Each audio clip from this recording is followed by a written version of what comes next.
Halo teman-teman, perkenalkan nama saya William Hermanut. Saya adalah mahasiswa Fakultas Ilmu Komputer, Program Studi Informatika, Universitas Kristen Indonesia Maluku.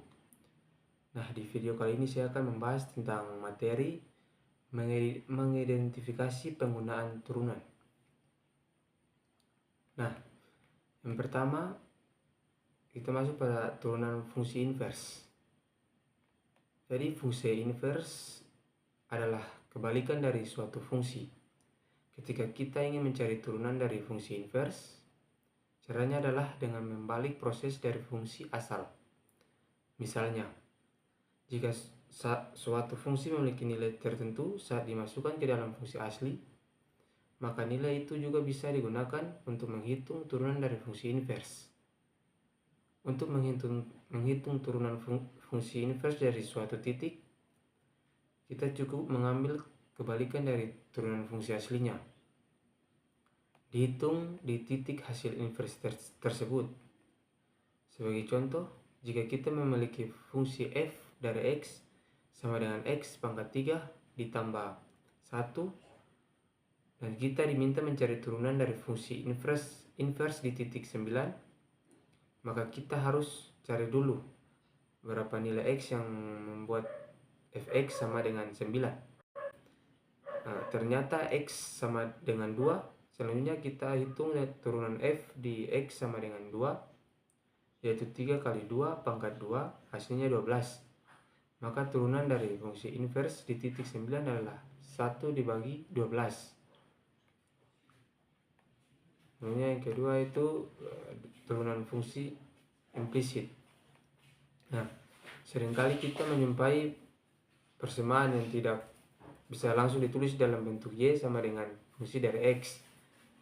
Dalam kasus seperti ini, kita menggunakan metode turunan implisit.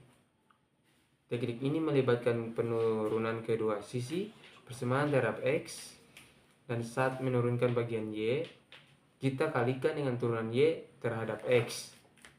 Sebagai ilustrasi, jika ada persamaan x kuadrat ditambah y kuadrat sama dengan 25, kita bisa menurunkan kedua sisi persamaan tersebut terhadap x.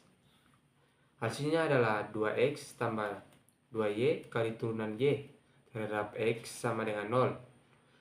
Nah, dari sini kita dapatkan bahwa turunan y terhadap x adalah negatif x dibagi y. Nah, yang ketiga adalah turunan tingkat tinggi. Nah, turunan tidak hanya berhenti pada turunan pertama.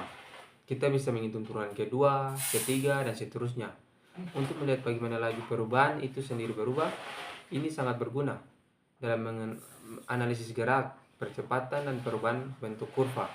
Contohnya, jika kita memiliki fungsi y sama dengan x pangkat 3 dikurangi 2x, maka turunan pertamanya adalah 3x kuadrat dikurangi 2, dan turunan keduanya adalah 6x. Selanjutnya, turunan fungsi aljabar. Nah, ini adalah jenis fungsi yang paling sering kita temui, seperti polinomial atau fungsi pecahan. Untuk fungsi-fungsi seperti ini, kita gunakan aturan dasar turunan, termasuk aturan penjumlahan, perkalian, dan pembagian. Misalnya untuk fungsi y sama dengan x kuadrat ditambah 1 dibagi x, kita bisa menggunakan aturan turunan pembagian. Hasilnya, turunan dari fungsi ini adalah x kuadrat dikurangi 1 dibagi x kuadrat.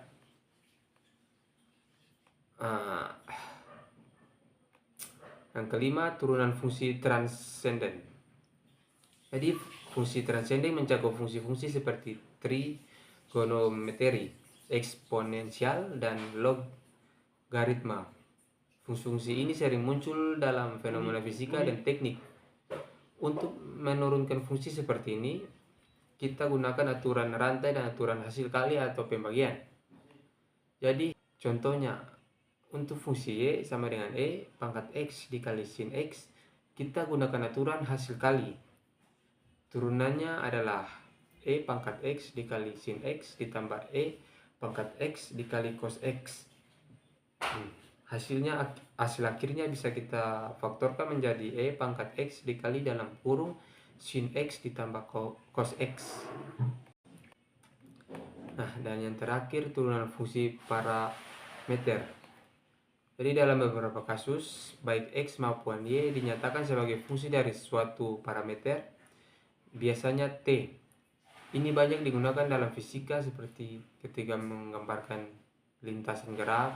Dalam situasi seperti ini, kita menurunkan Y terhadap X dengan cara membagi turunan Y terhadap T dengan turunan X terhadap T.